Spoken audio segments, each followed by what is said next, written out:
Alright. The best retro handheld emulator of 2024 is the Miyoo Mini Plus. Thank you. I know I've talked a lot about this already in my channel, but there are some things I just can't deny when I say that this is the most easy one to recommend for anyone in 2024. However, according to your particular taste, you could make a better use of another device because of specs, software, hardware, or anything. For this, I created 5 different tiers, one for each category, and with each one, you'll understand what makes a good retro handheld emulator. So I wouldn't skip any part of this video if I were you. Let's get to our first winner. Comfort for a budget. This is the RG35XXH. Even though people do talk about this subject, it is essential to stress how different the holding experience can be from a vertical device to a horizontal one. If I were to brutally categorize the difference between those, I'd say that those who want to relive the Game Boy era or try to get as close as possible aesthetically will end up getting a vertical device. And those who often don't care for that and just want comfort will get a horizontal one. For 65 bucks, this is an emulator with a good performance chip.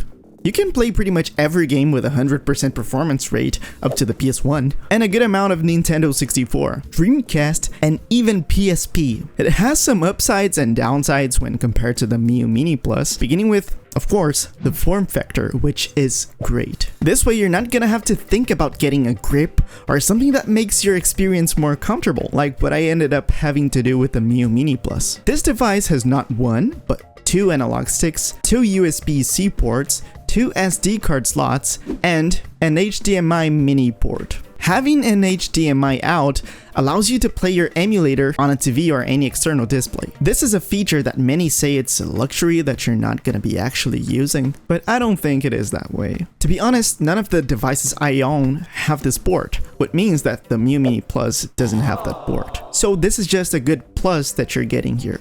However, do you notice how much these analog sticks are placed way down below the device's body? Some people don't like that. That means that even though this device is one of the best picks for long hours of gameplay because of its comfort, using the D-pad and the buttons instead of the joysticks might end up getting you a better experience. Now, chances are that you're a newcomer to all this emulation world, and you just want a cheap device that does everything you might want, but for the lowest price possible. This leads us to the winner of the second category, that is low price. The R36S is the lowest price, yet absolutely decent device you can get. But it goes beyond that. For astounding 38 bucks, you can get an emulator that comes with a solid operating system, which is ArcOS, that above anything is absolutely gorgeous and simple to use. But also right off the box, it comes ready to play, with games from systems all the way to Nintendo 64 and the PSP. I have few things to complain about its system though. Like, I think it takes too much time to boot and change between games, and also the DS emulator could be better than it is. But hey, it's 38 bucks, and you have an honestly consistent device to play your retro games. It's a great way in if you've never had any handheld and don't want to spend much on your first device. Like, I didn't have to install anything, and it also has 2 SD card slots, which means that you can pick your own SD card and fill it up with even more games. Maybe PS1 or PSP games that would use up a considerable amount of storage. The sound is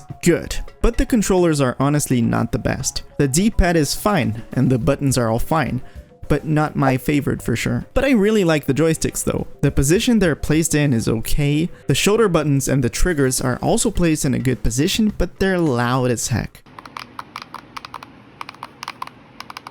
Maybe that's just reflecting how basic the structure had to be for them to achieve this price point. Everything works solidly here. It's a clear winner for the low price category. Plus, I don't really recommend you to go any cheaper than this. You will probably end up owning a device that will be lacking some basic stuff, like battery, buttons, or probably the operating system itself. Like, I don't remember how much I spent on this, but it was a cheaper device that was frankly usable. It was usable. But in less than 3 months, it just bricked. All of a sudden, it bricked. And the operating system is not placed in the SD card itself, but in the internal storage of the device. And I can't find any replacement for that, so it's bricked. But now, excuse me to take the liberty to take the next category all the way to the extreme opposite direction, which is brute force. Keep in mind that we're still talking about retro emulating, so I'm not taking into account the more enthusiast-driven devices that are usually beyond the $300 barrier. However, the winner of this category almost crosses the line, but even if you're not interested in spending around $200 on a retro emulator, hear me out. The RETROID Pocket 4 Pro also has the all-powerful horizontal form factor, 128GB internal storage option, and most important of all for me, a clicky D-pad. People just stopped making those and I miss them so much from my DS. Not being an exactly cheap device will grant it a clear step up from pretty much every other device in this video. This, differently from others, is an Android device, what means that you have way more freedom to install pretty much any emulator you want here. GameCube now starts to be an option here. GameCube emulation is pretty solid, along with the cliche emulators like NES, SNES, PS1, and DS. Now we're talking about 3DS, PS2, and believe it or not, the Nintendo Switch. Now, of course, my channel is little, nano, so I can't just buy all these devices yet. Of course, I did an extensive amount of research to provide you these informations, and truth be told, even not being 100% in almost every case, Mario Odyssey is honestly playable, lots of times running half the speed they should be, but hey, $200. Now, in one hand, it comes with all the emulators pre-installed, so you don't have to panic having to look up the newest compatible versions of emulators installed. No. But it comes with no games, so you gotta put them all by yourself. So clearly, this is less of a simple device made for simple people. This is more of a product destined for people who already know they like emulation and already have their own ROMs, etc. Next category, graphics. Usually these portable devices try to be portable. Just like the previous winner, it's a darn powerhouse. But look at the size of the screen. For retro games, having clear, crunchy pixels can be even more important than being brutally powerful. Ladies and gentlemen, I introduce to you the Powkiddy RGB 30. For $80, ouch, you can get a device with HDMI out, Wi-Fi, Bluetooth, and a gorgeous 720 by 720 4-inch screen. Now, this is not as easy to recommend as the other devices. It's a bit more of a niche device, and there's a reason for that. But for sure, this is the best emulator Powkiddy has ever made so far. Way better than some others. So let's get a quick look at its pros and cons. Having such a good resolution of 720 by 720 allows you to configure scaling in certain emulators to get a way crispier look, and its processor is powerful enough to do that. Now, different video games often provide you different aspect ratios to play your games. Solid example of that is the PSP. The screen here is way wider if compared to TV screens popular in the 80s, 90s, and even the 2000s. Now, if you wish to play primarily PSP, even though it can run some games flawlessly, there's just no way you can make use of the best part of the device, that is the screen, without distorting everything. N64 is also viable here, and with viable I mean you're gonna be using good use of the 1x1 screen. However, more demanding N64 games are not gonna run pretty well here, like Perfect Dark or Conker's Bad Fur Day. Basically, most comments about this device revolve around the more you wish to play games like the SNES,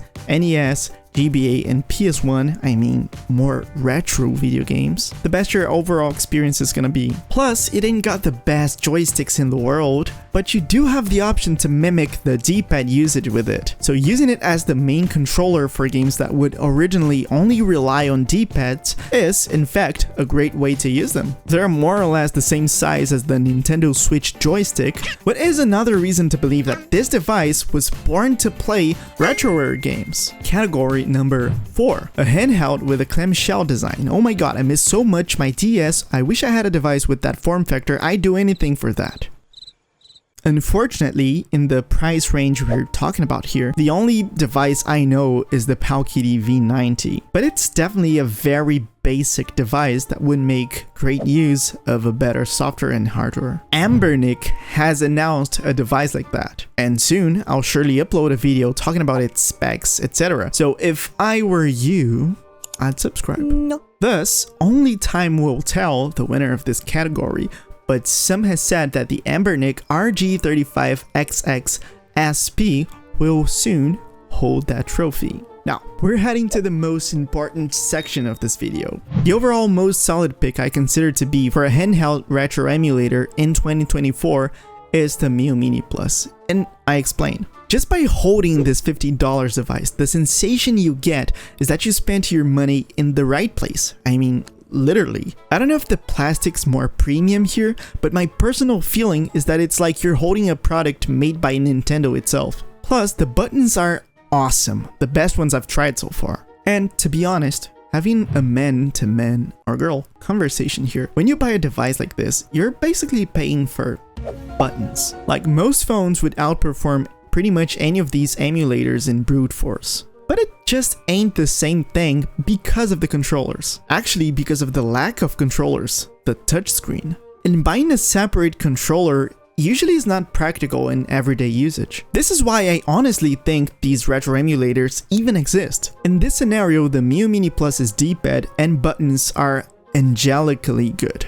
And the shoulder buttons and triggers have a good build quality, but could be placed a bit better. Emulation here will be 100% up to the PS1. The Miyoo Mini Plus does not run anything above that, like N64, PSP, and others, forget that. As far as I know, there's no way to make them run here. Its speakers are fine, there's not much to talk about here, but they get the job done. Even though it doesn't have some of the features I've showed you in this video, like double SD card slots, HDMI out port, or Bluetooth, everything that you must be using to play actual retro games is here. And it's well done. This is probably why it's still the most easy to recommend device out there. Still, to make all these experiences way better, it is basically mandatory to install custom firmware, which might be a barrier for someone who doesn't know any better about emulation or who wants to give this as a gift. But still, it's a very simple process and it's objectively worth it. Now you know it all, my friend. Tell me in the comments which one grabbed your attention the most, and I see you all in the next time. Goodbye.